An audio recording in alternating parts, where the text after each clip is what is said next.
तो आज मैं आपको एक अनोखी रहस्यमय कहानी सुनाऊंगी। अगर आप चैनल पर नए हैं तो अभी सब्सक्राइब कर ले। यह मेरा दूसरा नया चैनल है ताकि और भी रहस्यमय कहानी सबसे पहले आप तक पहुंचे तथा कहानी पूरा देखे, क्योंकि अंत में एक अनोखा रहस्य छुपा है। धन्यवाद। तो सुनिए। विंध्याचल पर्वत की हरी भरी ढलानों पर वनवासग्राम नाम का एक शांत गांव था। ये गांव अपने विशाल और पुराने पेड़ों के लिए प्रसिद्ध था। जंगल के बीचों बीच एक प्राचीन शिव मंदिर था, जहां हर श्रावण मास में भक्त पास के पवित्र वन से हरी पत्तियां और फूल लाकर शिवजी को अर्पित करते थे। ये समर्पण केवल एक अनुष्ठान न बड़ी यह था, बल्कि गांव वालों की प्रकृति के प्रति श्रद्धा और जीवन के संतुलन को समझने का प्रतीक था, क्योंकि यह माना जाता था कि शिवजी की कृपा से ही उनके वन हरे भरे रहते हैं। परंतु पिछले कुछ दशकों से वनवासग्राम के लोगों में अहंकार और दूसरों को छोटा समझने की प्रवृत्ति बढ़ गई थी। वे विशाल वृक्षों को ही जंगल का असली आधार मानते थे और जमीन पर उगी छोटी घास या झाड़ियों को महत्व नहीं देते थे। हर कोई केवल बड़े पेड़ों की प्रशंसा करता था और छोटे पौधों को अनदेखा करता था। उनमें समानता और सभी जीवों के प्रति सम्मान की भावना कम हो गई थी और हर कोई केवल अपनी बड़ाई और दूसरों को नीचा दिखाने में लगा रहता था। इस बदलती हुई मानसिकता का परिणाम ये हुआ कि जंगल में अदृश्य असंतुलन बढ़ने लगा था। बड़े पेड़ तो थे, पर उनके नीचे की जमीन सूख रही थी, क्योंकि छोटी घास और झाड़ियां जो मिट्टी को बांध कर रखती थी, उन्हें उखाड़ा जा रहा था। जंगल में एक अजीब सी सूखापन और अशांति फैल गई थी। श्रावण मास नजदीक था, पर शिवजी को अर्पित करने लायक वैसी ताजी और जीवंत हरी पत्तियां और फूल नहीं बचे थे। ग्रामीण चिंतित थे, क्योंकि उन्हें पता था कि वन का ये बदलाव उनके अपने भीतर के अहंकार और शिवजी की नाराजगी का संकेत है। गांव में ध्रुव नाम का एक युवक था। वो बहुत शक्तिशाली और लंबा चौड़ा था, मानो स्वयं एक विशाल वृक्ष हो। पर उसके भीतर एक गहरा अभिमान था। वह सोचता था कि केवल बड़े और शक्तिशाली लोग ही महत्वपूर्ण होते हैं और छोटे या कमजोर लोगों की कोई कीमत नहीं होती। वो अक्सर छोटी मोटी मदद करने से भी इनकार कर देता था, क्योंकि उसे लगता था कि यह उसकी शान के खिलाफ है। उसका मन भी शिवजी की भक्ति से ज्यादा अपनी व्यक्तिगत श्रेष्ठता और प्रभुत्व पर केंद्रित था। श्रावण का महीना आया। जंगल में बड़े पेड़ तो खड़े थे, पर उनके नीचे की जमीन बंजर थी। मंदिर में कोई उत्साह नहीं था, क्योंकि शिवजी को चढ़ाने के लिए कोई विशेष वनस्पति नहीं थी। एक शाम मंदिर में बैठे वृद्ध पुजारी ने, जो गांव की बदहाली और जंगल की सूखती जमीन को देख रहे थे, ध्रुव को अपने पास बुलाया। पुजारी ने शांत स्वर में कहा, ध्रुव, ये वन केवल विशाल वृक्षों का समूह नहीं है, ये जीवन का संतुलन है, जहाँ हर छोटा जीव महत्वपूर्ण है। यह इसलिए सूख रहा है क्योंकि हमारे भीतर अहंकार की जड़ बढ़ गई है, जो छोटे जीवों को अनदेखा करती है। शिवजी को केवल बड़ी भेंट नहीं, बल्कि विनम्रता और सब बड़ी ही जीवों के प्रति सम्मान से प्रसन्न किया जाता है। जंगल तभी फिर से हरा भरा होगा जब तुम अपने भीतर ऊंचेपन का घमंड छोड़कर छोटी घास की नम्रता अपनाओगे।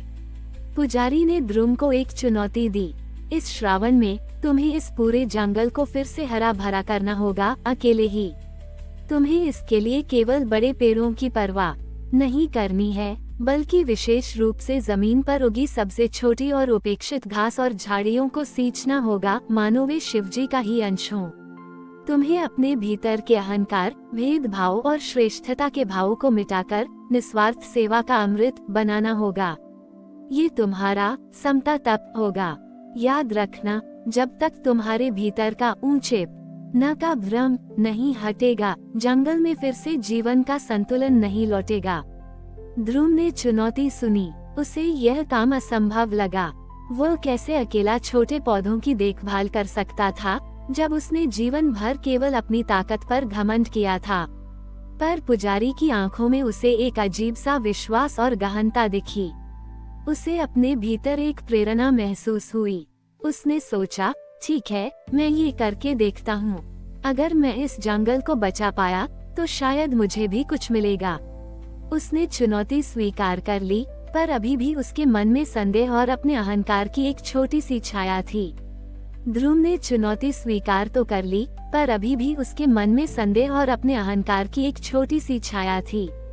अगले ही दिन से उसने जंगल में सबसे छोटी और उपेक्षित घास और झाड़ियों को सींचना शुरू कर दिया। यह एक विशाल कार्य था।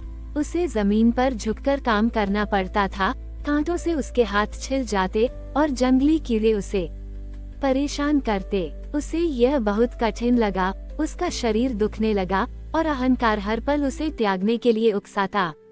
उसे एहसास हुआ कि जिस छोटी चीज को वह कभी तुच्छ समझता था, वही अब उसके धैर्य और विनम्रता की परीक्षा ले रही थी। उसका श्रेष्ठता का भाव ही उसके भीतर अशांति का कारण था। धीरे धीरे जैसे जैसे ध्रुव हर दिन निस्वार्थ भाव से छोटी घास और झाड़ियों की सेवा करता गया, उसे केवल शारीरिक श्रम ही नहीं बल्कि एक आंतरिक बदलाव भी महसूस हुआ। हर छोटे पौधे को सींचते हुए उसे लगा जैसे वो अपने मन के भीतर से अहंकार और भेदभाव को भी हटा रहा हो। उसका ध्यान अब अपनी ताकत पर नहीं बल्कि एक जीव के महत्व और जीवन के परस्पर जुड़ाव पर केंद्रित हो गया था। ये छोटी घास केवल एक पौधा नहीं थी, ये उसके आत्मा का विस्तार बन रही थी, शिवजी को अर्पित एक तपस्या। वो अब किसी को कुछ साबित करने के लिए काम नहीं कर रहा था, बल्कि अपने भीतर की शांति और उस पुराने समानता के भाव को वापस लाने के लिए कर रहा था। श्रावण का अंतिम सप्ताह चल रहा था।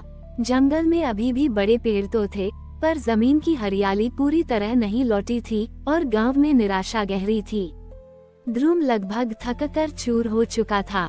एक शाम जब वो एक सूखी हुई जमीन पर पानी डाल रहा था, तो उसने देखा कि एक छोटी सी चींटी एक सूखे तिनके को बड़ी मुश्किल से खींचकर ले जा रही थी, मानो वह अपने लिए एक नया घर बना रही हो।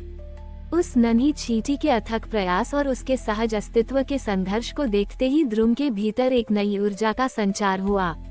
उसे लगा जैसे शिवजी स्वयं इस छोटे से जीव के रूप में उसे संदेश दे रहे हैं कि हर जीव का अपना महत्व है।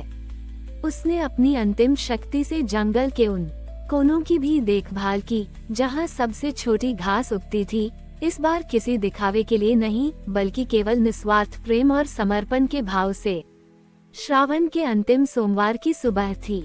ध्रुव ने अपनी पूरी शक्ति लगाकर जंगल की उस जमीन को सींचा जहां छोटी घास उगती थी।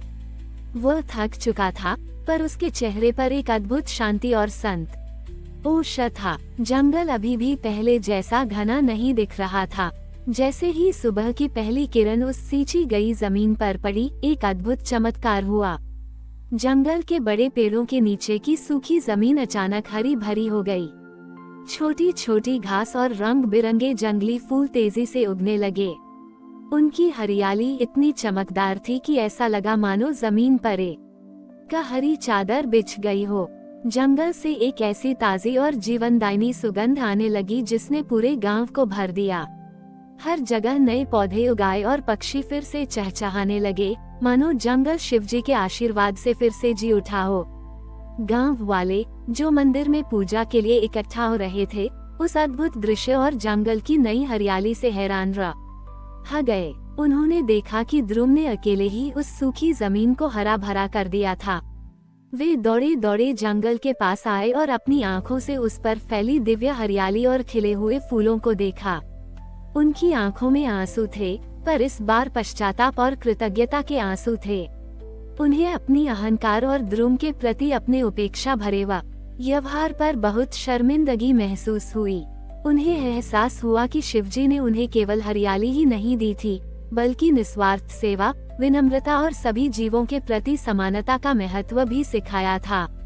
ध्रुव, जो कभी अहंकारी और दूसरों को छोटा समझने वाला था, अब वनवासग्राम के लिए एक प्रेरणा और सच्चा वनपाल बन गया। उसने गांव वालों को सिखाया कि सच्ची समृद्धि केवल बड़े और शक्तिशाली होने में नहीं, बल्कि हर छोटे जीव का सम्मान करने, निस्वार्थ भाव से उसकी सेवा करने और सभी के साथ समानता में निहित है। वनवासग्राम अब एक बार फिर अपनी हरियाली और आपसी प्रेम के लिए जाना जाने लगा, क्योंकि वहां अब विनम्रता और समता का निरंतर प्रवाह था। श्रावण का वह महीना और ध्रुव का वह समता तप वनवासग्राम के लिए एक शाश्वत कहानी बन गई। जो ये सिखाती है कि सच्ची दिव्यता तभी प्रकट होती है जब हम अपने अहंकार को त्याग कर विनम्रता से और निस्वार्थ प्रेम से सभी जीवों की सेवा करते हैं, चाहे वे कितने भी छोटे या बड़े क्यों न हों। और यही शिवजी का सच्चा आशीर्वाद है। हमारी और भी आध्यात्मिक एवं अनोखी कहानियाँ देखने के लिए हमारे चैनल पर जाएं तथा धार्मिक एवं पौराणिक अनोखी कहानियाँ हमारे चैनल पर है। कृपया जाके देखें तथा हमारे चैनल को सब्सक्राइब करके रखें और वीडियो लाइक जरूर करें। धन्यवाद।